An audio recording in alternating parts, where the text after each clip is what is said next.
ഇന്നത്തെ universe message എന്താണെന്ന് നോക്കിയാലോ.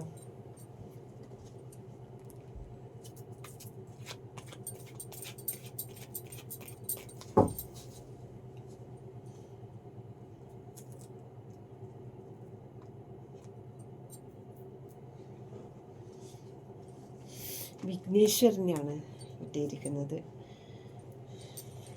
വിഘ്നേശ്വരൻ പറയുന്നത്, ഗണപതി ഭഗവാൻ പറയുന്നത്, നിങ്ങൾ ആഗ്രഹിക്കുന്നത് എന്താണോ അത് നിങ്ങളിൽ തന്നെ വന്നു ചേരും. ഒരു ശുഭവാർത്ത നിങ്ങളെ തേടി വരുന്നു. എന്ത് നേടാനാണ് നിങ്ങൾ ഇത്രയും കാലം കഷ്ടപ്പെട്ട്, എന്തിനു വേണ്ടിയാണ് കഷ്ടപ്പെട്ടത്?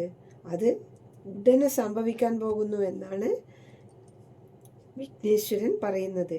യൂണിവേഴ്സിനെ വിശ്വസിച്ച് മുന്നോട്ട് പോകാനാണ് വിഘ്നേശ്വരൻ പറയുന്നത്. എല്ലാവരും സബ്സ്ക്രൈബ് ചെയ്ത് കാണൂ കേട്ടോ. Thank you.